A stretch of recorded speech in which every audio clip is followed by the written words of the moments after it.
is a Bramble Jam podcast.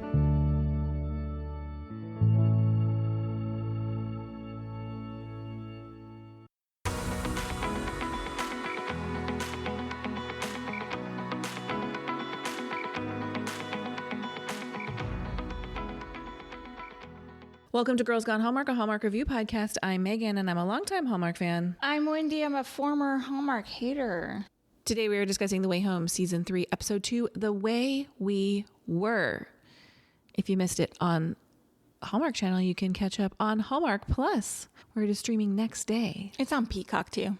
Oh, nice. Yeah. Does it stay on Peacock beyond its 72-hour run? Let me look right now, actually. It still shows to be there for me. Well, hey, that's great.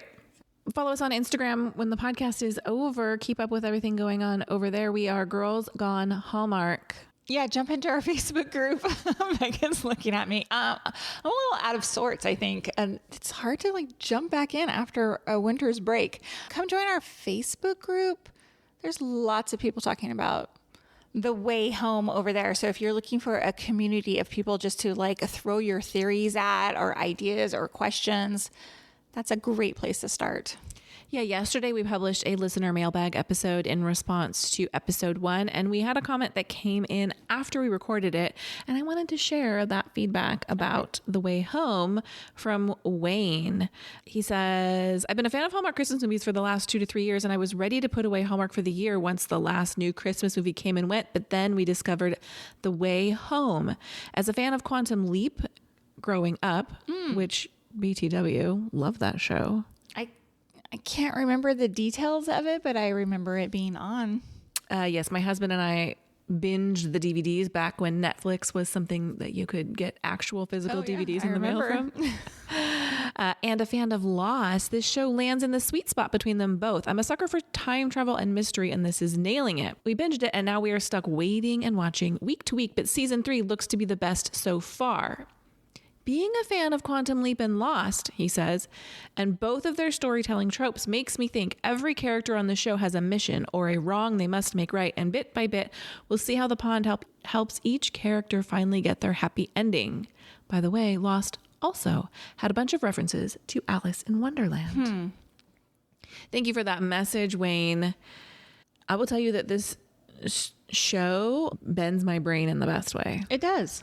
It really does. And when I read other people's theories, I'm so easily influenced that I'm like, that could definitely be. I know. And then I just spiral out. And then I go, okay, Wendy, just watch the next episode next week. You're not trying to solve cancer here, Right. Solve cancer. Just let it wash over you. But the whole time I'm watching, I'm like, I got to figure it out. Got to figure it out. Totally. All right.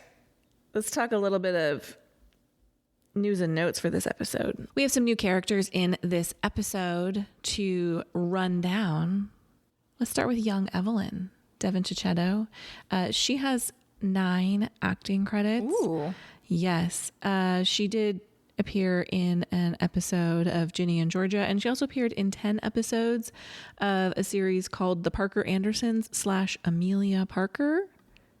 I also thought I saw maybe on her IMDb a movie she did with Jenny Garth. Who Killed Our Father? Is that with Jenny Garth? Or she's been in Don't Sell My Baby, Mary F. Kill, and Who Killed Our Father, as well as Bad Influence. All of those sound like they could potentially be Lifetime movies starring Jenny Garth. Yes, exactly. Yeah, I don't know which one exactly, but I gotta tell you, my interest was piqued.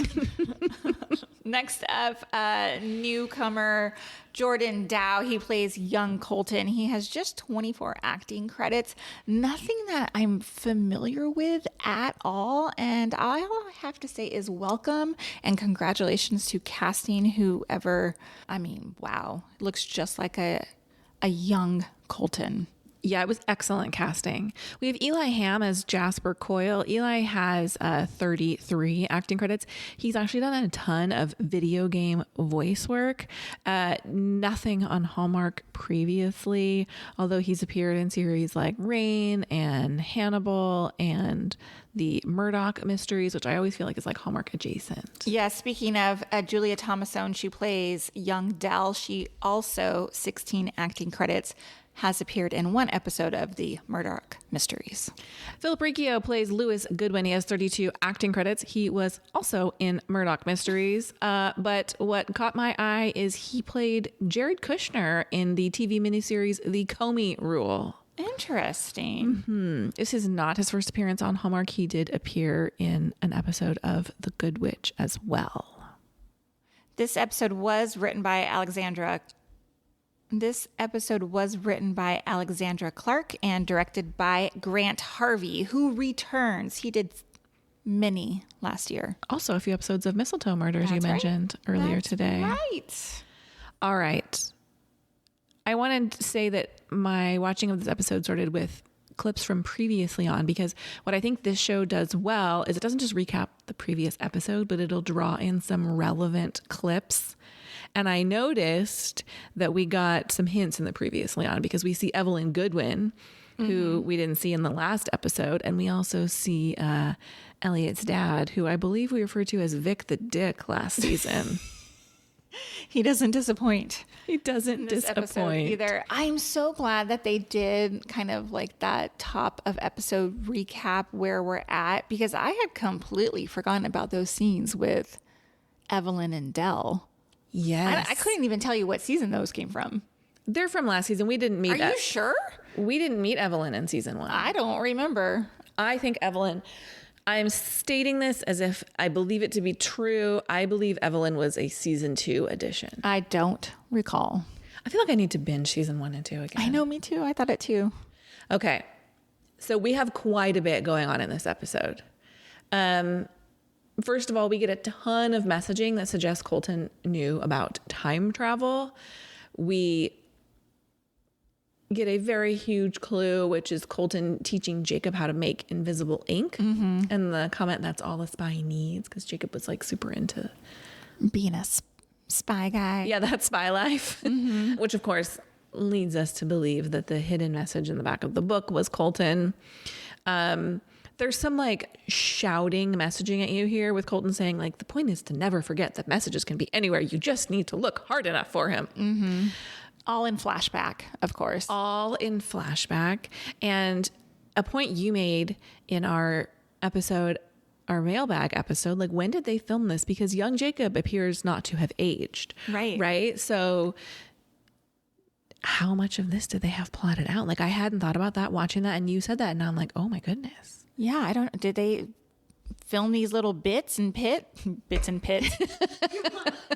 Did they film these little bits way back in season 1 and just held on to them because they knew they were going to use them in season 3? Or is young Jacob actually time traveling to film this episode? The actor himself time traveling. Yes, thank you. That's what I meant.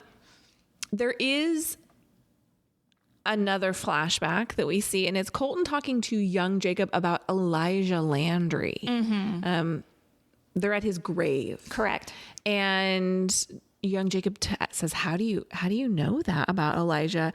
And Colton says, it's family lore. And in all caps, I wrote, or you're a time traveler. Like, did Colton go visit Elijah? I don't know. That's a good question. I don't know either.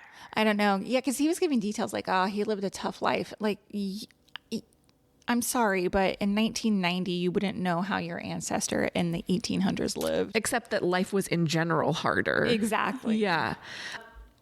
Kat, in all of this, does kind of present her theory about Colton knowing about time travel at the very least. And Del's like, that's not true. That's not possibly true. I mean, I don't know how Del can't even be open to the possibility of it. Yeah. My son disappeared via a pond for 20 years, but my husband couldn't possibly have known about the magical pond in his backyard. Right. Yeah. Del's being Del. Del's being Del. You're right. I have a did you see that? Oh, please. In terms of the book with the magic ink. With the magic ink. Did you notice? So what it said is, no curse is on the water. Believe in magic. Come to the pond. But some of the lettering was capitalized and some wasn't. Oh. And we're going to see later on in this episode an exchange of books between Colton and Evelyn, that there's 2 books. Yes. He thinks that the 2 books go together and we would see the entire message there. Interesting. Well, speaking of young Evelyn, the bulk of this episode is about time traveling back to 1974. I love it. I'm so happy we're in 1974. I love the characters. I love the storytelling. At the end of last episode, obviously Alice was pushed into the pond, and that took her back to 1974. Kat ultimately follows her after she hears the message with Alice screaming, "Someone else is using the pond," and then in she goes. I wonder if her phone survived falling into the pond like that. Oh, good question. So in 1974, the first people Alice meet are Vic and Rick Augustine. Mm-hmm. Vic and Rick. That's a choice, right? It is a choice. And we learned that Rick, Augustine, and Colton are best buddies.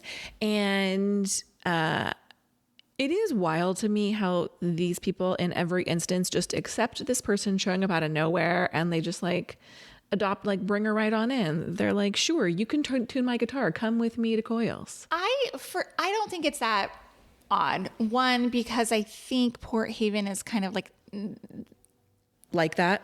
Vic does reference the summer chicks here. People go there That's to true. summer, That's right? true. And we have established in previous seasons about this summer season being a better season for them. That's a lot of S's. So I don't think it's completely unusual if you have somebody coming out there for the summer, some new person. And it's the 70s. I think a lot of people are very I mean, my dad would talk about how they would hitchhike to the beach all the time. Yes. I just think it was a different life there in the 70s. So I don't think it's completely absurd. One of my favorite things about this scene is as Alice and Rick drive away, they're driving to Coils to meet up with Colton to give him this gift. Yeah. Kat arrives right as they're driving away. And I thought you were going to talk about the seatbelts, but okay. Oh, they don't wear seatbelts? Is that what you're telling me? Well, because Vic wants to go along and Rick's like, no, dude, my back seat's full of gear. And Rick says something about seatbelts, and Vic goes, when do you care about seatbelts? Oh, it's interesting. Just a totally throwaway line, which because, you weren't required to wear seatbelts then. That's funny. You're right. Kat rolls up. Kat rolls up, and Vic is Vic, as he ever was. Mm-hmm. And she's like, Vic, Augustine, that tracks. I just thought it was hilarious. Yeah, Vic, man, cantankerous as a kid too. Yeah, what's interesting to me, because we learned some information about Vic and Rick later in this episode. To me, I'm like, I could see that being a trajectory that made Vic be a jerk, but turns out Vic's been a jerk from go. Yeah. From the jump. At Coils, we meet young Colton. We meet young Evelyn, who might be my favorite person on this show right now. Evelyn? Yeah. Yeah, I'm drawn to her. Yeah. I don't know. And I always put it on me because I always feel while I was born in 1975, I feel like I should have been a teenager in 1975. Okay. And I feel like I would have been her. And so I'm so drawn to this character. This magical Stevie Nicks, free spirit. Yeah. Yeah, I wish Super I could be into it. like her. I mean, she's just super confident. And then she kind of goes through it in this episode. I just really am enjoying the young Evelyn storyline, because we never really knew. We had a couple moments of Evelyn and Dell, but we didn't know Evelyn. Right. In this scene, we hear the first song from the 70s genre. Yes. I know there was a lot of music used in this episode. The first song we hear is Spill the Wine by War, and I was like, I love it. Give it to me. Oh, I need a Spotify playlist. Somebody make this. Gosh, there's even Elton John in this Yes, episode. there is. Absolutely. While Alice is arriving at the point, Kat is also hitching a ride to Coils, and she happens to hitch a ride from a super groovy dude who turns out to be the owner of Coils, Jasper Coil, a distant relative of one Thomas Coil. When Kat is talking to Jasper, I feel like they're giving us more messaging that Kat is Thomas made his way to the States, right? And they're giving us more messaging he had a good life. He was fine. And Kat's okay, I'm good with that. I'm glad to hear he ended up fine. And we're, again, being led to believe that she's super cool with moving on from Thomas. Yeah, knowing that he didn't die, he ended up living a good life without her. I mean, whatever. I don't know how that would work anyway, but Like, that's enough for her. do you think it ends there though? I don't. I hope not. I don't. Yeah, I mean, she was asking around like, "Oh, so your ancestors, they came to the States then. Okay. like, I'm glad she's all in on Elliot. Like, I think Wendy just made a thumbs down motion. I think Elliot is her end game, I'll be honest, but if this were a video podcast, the things you would see. Anyway, I don't think we're done with Thomas. I hope not. You need a triangle. That's what makes a good show. I love triangle. I really liked the moments of connection that Alice had with Colton, even though obviously he doesn't realize it's happening. Like when she sees him and connects with him, Alice has only ever known Colton in the past. I love when she gets to like see him and be in his life. We also see the origin of the Coils sticker on the guitar. Like Jasper walks over and slaps the sticker right onto the guitar. Now, if you recall last season, I think it was in season 2 is when because we were introduced to the Coils season 2. And I think early on I was like, that's weird. She has a Coil sticker on her guitar.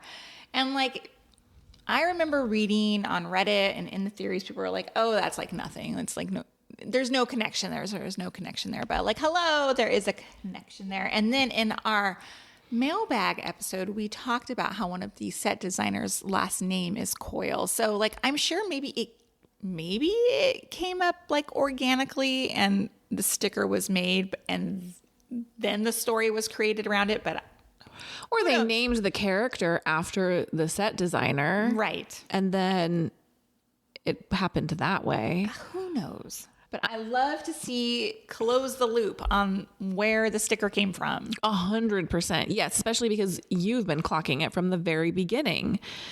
Colton learns that Alice helped retune his guitar and he says, you've got skills, Alice. This is like the beginning of like the Colton Alice music connection, in my opinion. Yeah. Are you like into that storyline or? Well, yeah. I love when Alice sings. Mm-hmm. I want that for her. And like we heard her on the record. So I'm like, yeah, let's figure out how that comes to be. Well, there is some story there because obviously like he makes this great demo that Alice thought was like so great. Remember that in episode 1, they play the record and she's like, that's such a great demo. Like whatever happened. And Dell's like, it's a long story. Yeah. And then we hear her on the same record. I know that. Like I realized that. I'm going to see what happens. Like why didn't Colton end up pursuing a music career? A couple things in this. This is a big scene. When Alice and Evelyn meet, Evelyn says something about her t-shirt, about Alice's t-shirt. Oh, yeah. If you recall in our mailbag episode, I pointed it out. Yeah. I thought it was good. What's it called? The Queen of Cups? The Queen of Cups, yes. And this is when Evelyn explains like what the Queen of Cups was or is. And I mean, now hearing that, I'm like, well, is there any connection between Susanna? Maybe not. I don't know. I don't know either. I don't know. Maybe, but everything is intentional with the show, I think. So who knows? Also, another thing, I thought it was interesting how they were setting up kind of like this weird like triangle. They were asking Alice like, oh, who are you into? Like, do you like Colton? She's like, no, I don't like Colton. Like several times. Like, no. Which is great. So to me, who do you think Evelyn is in love with? Colton. And Colton is just Evelyn's bestie in his mind. Yeah. Friend zone. Super friend zoned. Like, I think he loves her and cares about her, but like he's grown up with her. But I think Evelyn loves Colton. Like, I think there are multiple moments throughout this episode where you see it on her face and she tries to play it super cool. Like you said, like it's when they go to the point, right? When they get there, Evelyn asks Alice, like, which one are you into? And Alice is like, not Colton. And the same thing happens. Rick says something to Alice about like Colton. Now it's been like an hour, that since she's met him, but she was like a free loving in the 70s, baby. I guess. Another thing is like Kat also does like follow them to the point. Yeah. And she's like, you got to come home. And Alice is like, come on, Mom. And it was so funny because I'm just like, man, parenting a time traveling teen would be so challenging. She's like, all right, stay. She's like, get home safe. She says, stay, but get home safe. And Alice is like, Mom, summer's for fairy tales. And I was like, teens in every time are the same. I know. But I just thought, can you imagine? You're just like, I'm going to leave her in another. Would you be like, I'm just going to hop in the pond, hope she comes home? Nope.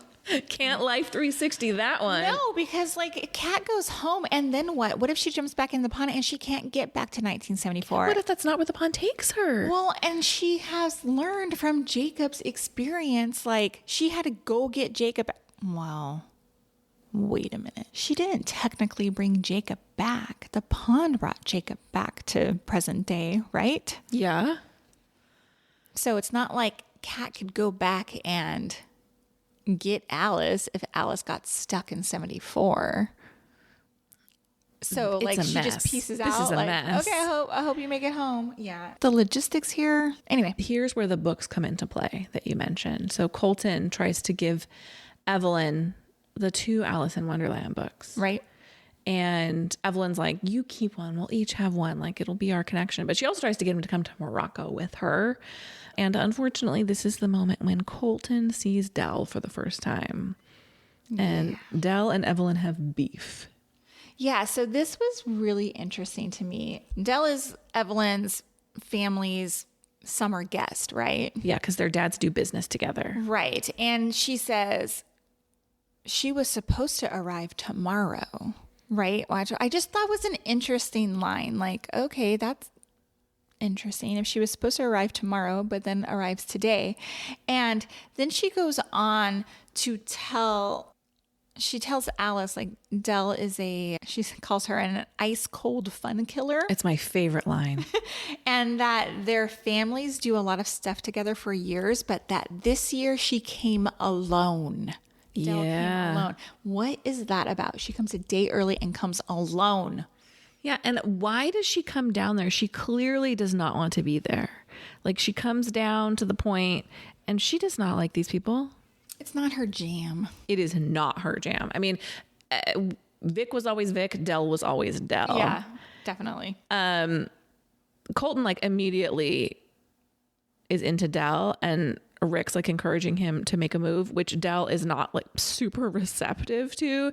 She pushes back, and then she finally relents, and then he blows it by insulting her taste in music, and that's that. And for the moment. Is that? Yeah. But of course, Colton's like, I got a feeling about this one. I got a feeling about our future. Unfortunately, Evelyn hates all of this. And this ends the party in kind of a bummer mood. Mm-hmm. But Colton's like, I'll walk you home. At some point in all this, Vic has shown up, much to Rick's disappointment. Little brothers. Brother wants to come party too. Rick and Vic leave together. Vic's like, I'll be your co-pilot. He just wants to be like his big brother's buddy. Yeah, I think Rick wanted to continue to party. I mean, they were obviously drinking beer. Uh-huh. And Vic and Rick leave. Do you think, because we learn later in this episode that Rick died in a car accident that night, driving home from the Cove, do you think that like seatbelt line from the beginning of the episode has anything to do with the fact that Vic survived the accident? Perhaps. Maybe it did. I hadn't put those two together, but maybe so. Colton, I just assumed it was like Rick had been drinking and driving. Oh, 100%. But then why does Vic not die? Yeah. Maybe he was wearing a seatbelt. Thanks. Colton and Evelyn walk Alice home. Evelyn is clearly hurt by Colton's newfound crush, and Alice is so heartbroken to say goodbye to Colton because she never knows. Like, am I ever going to see you again? It's like, yeah, because Alice doesn't know at this point that she appears on that record. Correct. She thinks this is the end of seeing young Colton. Yeah. Back in Port Haven, surprise, Vic has returned. Vic the Dick has returned. Because like the Augustines are back in the spotlight because Susanna's book is being published. And Vic has this whole chip on his shoulder about the fact that the way the Augustines were treated as opposed to the other founding families. He always felt like they were bottom of the barrel. So he's like, yeah, we're going to get our moment in the sun. But we also learn the real reason for him coming home is he's getting married. He claims Laura, his fiance, has changed him for the better, and he wants Elliot to be his best man, and Elliot is going through it. Also going through it, Jacob. Go ahead. He visits Elijah's grave. This is where we get that flashback from Colton. And what I thought was interesting is I had to rewind this scene because I didn't see which grave he was at initially. And I thought he was at Colton's grave. Because he says, how do I find my footing when you were my foundation? And then I see him go find Colton's tombstone and his own. I was like, oh, wait. So I rewound. And because I thought, he comes back, learns that Colton has died. Right. I thought he was having this moment with Colton. He's not. That was a real moment for me. I was like, oh, Elijah's more of a dad to you than Colton was. Elijah raised him. I know. But that's sad, right? It's a struggle for sure. I mean, like, I'm almost glad that Rebecca Landry has passed because the idea of him like trying to get back to his other mother as opposed to Dell. Also really sweet. Like he finds Susanna Augustine's tombstone and he just says like, hi. Yeah, that was sweet. However, he does tell Dell how he's feeling. He tells her the truth. He tells her the reason he came home, not because I wanted to come home, but because I was running away from my troubles. And another Dell's going to Dell. She's really disappointed in him. But she's also, Shocking. She says, who would you have been if I had been able to keep you? Well, obviously she doesn't like hearing that he was a bad guy because he tells her I was a bad guy. I did bad things. Yeah, this is a tough part for Dell. Like, how do you wrap your head around like, wait, we weren't raising you to be that kind of kid, but like environment definitely has like its effect on. Yeah, it was 1814. Life was different. Yeah. I didn't have like, I'm going to go to school and then go to college and be an accountant. Right. Or a spy even. I did think there's a funny scene because Jacob finds Dell at the pond and he's like, I'll go after them. And she's like, the solution is not more Landrys in the pond, which I thought was a funny line. This does come full circle at the very end. She does have a moment with Jacob where she tells him that she's proud of him. He stands up for Kat.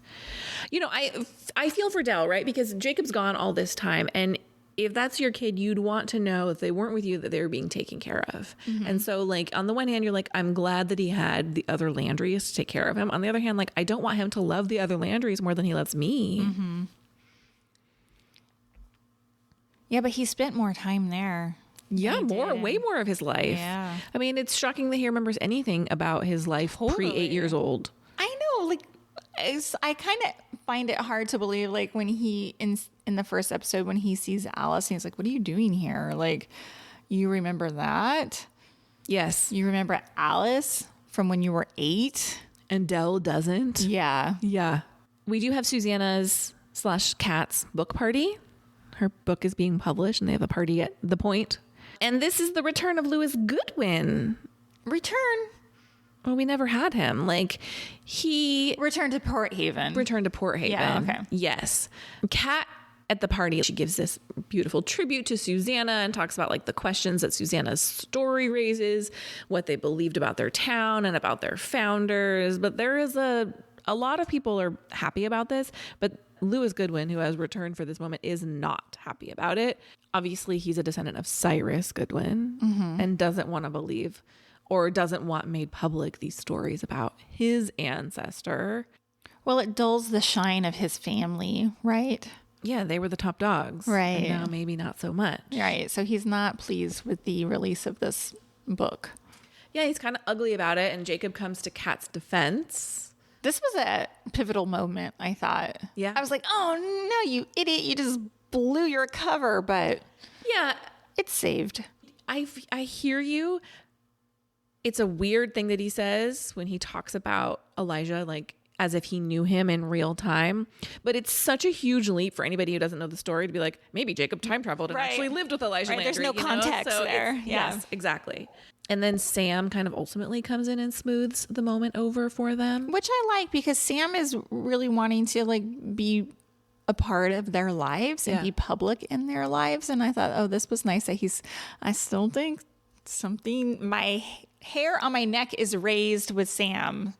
Well, let's talk about Del and Sam. Okay. Because at the very beginning, I love yous. Yeah, like Sam wants to hard launch the relationship because they've been hiding and they've been hooking up in the barn, right? In Elliot's former escape, which is kind of weird.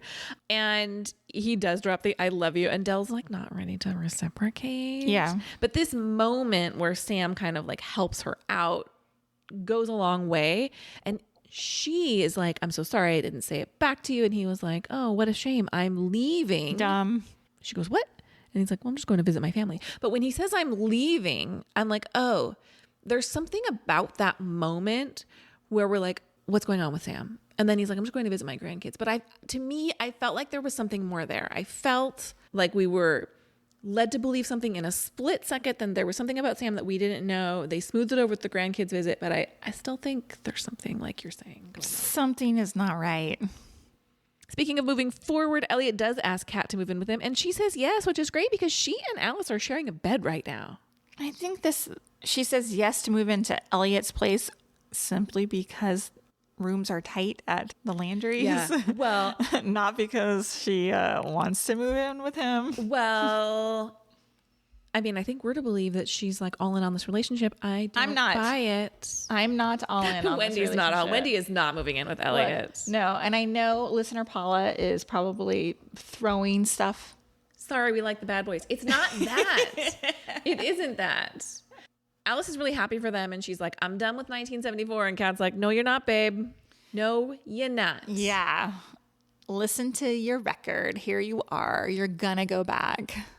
Who did we mention it in yesterday's episode that someone said maybe it was Alice pushing herself into the pond? I don't know if it was mentioned. There was some feedback that we got that they thought maybe it was like a staged situation. They have come, like Kat has seen her young self, right? Have they ever come across their other selves in the past? You're making my brain work too hard. I don't know. I don't remember. Okay. This episode ends with two big cliffhangers. One, after leading us to believe that Vic's like a new changed man, Elliot comes home. He's like completely torn up the house. And he's like, are you robbing me? And what an Vic asshole. looks completely like manic. Yeah. And he was looking for his mother's wedding ring. Like, gross. You're going to use Elliot's mom's ring in your new relationship? Yeah. Is there more here though? Does this ring have anything to do with the ring Casey was wearing? Maybe. Is it identical to Kat's engagement ring? I don't know. That's super weird. I think it's highly suspicious that Alice is concerned about the ring that Casey was wearing. And now we have Vic back looking for a ring. Yeah, it's definitely suspicious. And what's the other cliffhanger? Back at the pond, like, because Kat tells her, like, you got to go back. So I guess she goes back right away, which I find is a weird choice. Yeah. She's walking away from the pond. I believe it's in 1974. And we hear splashing around in the pond. And it's teenage Colton. Because Alice is like, Colton? To me, he was splashing around like in frustration, like trying to time travel. And he couldn't. Trying to go somewhere. That's the message. That's how I read that scene. But who knows? Or maybe he had just come back from somewhere. But it felt like that we had a similar moment of frustration. I think Kat had tried to time travel and it wouldn't let her. Yeah. She had jumped in and she was getting upset. Yeah, because the pond takes you where it wants you to go, right? Sometimes it doesn't want you to go anywhere, apparently. Yeah. The other thing I noticed in this scene is, yes, it's Colton in the water. He's wearing an outfit that does not look very 70s to me. Oh. Like, he's wearing a white collar and a black vest. Maybe that's 70s. I don't know. But I was like, Is it 1814s? Is that what I don't you? Oh, I don't know. Maybe it is. A white collar and a black vest. Interesting. Yeah, maybe he's working as a cater waiter somewhere. Totally. Who knows? I don't know. But this show makes my brain hurt. All right, I'm going to run through the questions we had last. Tell me if you have any additional ones to add on. Question: who pushed Alice in and what's the motive? Who's the baby in the basket and who left the baby in the basket? How are Alice and Colton singing together? How much did Colton know about the pond? What was he warning Jacob about? What's the story behind Colton never making an actual record? Who's writing the letters to Dell? And what is the lie that they're referring to? Why did Jacob go looking for the Polaroids? What's the significance of the clock in Elliot's wall? And what's going on with Thomas? I do have a note. At the top, who pushed Alice? Well, when she emerges from the water, you hear female giggling. Yes? So I don't know who pushed her. Yeah, that's very interesting. You hear the female giggling, but like, would the person who pushed her in 2025 also be on the banks of the pond in 1974? I don't know. A couple more questions. How did the My Catherine painting get to Lingamore? Will we see Susanna and Thomas again? Is the message written in invisible ink revealed by Cat spilled red wine in the Alice in Wonderland book? In fact, from Colton and The Ring. Zzz. There's probably nothing to do with either of those. No, but they both have their own mystery attached to them at least. Oh my God. I don't know. This show could go on for like years and years and years and years just with the tangled weave they've webbed. Is that right? No, I'm tired. I haven't had any caffeine today. Me either. Let's go have a coffee. Okay. Thank you for listening to this episode of Girls Gone Hallmark. If you have thoughts about The Way Home, questions, theories, ideas, please either email us girlsgonehallmark@gmail.com or DM us on Instagram. Leave a comment on this episode. We'd love to hear them. If we get a lot of feedback, we'll do another mailbag episode next week. Have a great weekend, y'all. See you next time. Goodbye. Bye.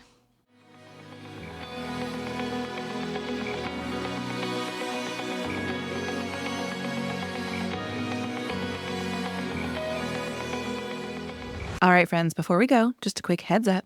You're about to hear some ads. These little gems help us keep the show running and the Hallmark love flowing. So do with that info what you will. Grab a snack, hit the skip button, or maybe, just maybe, listen in and discover your new favorite product. Bye.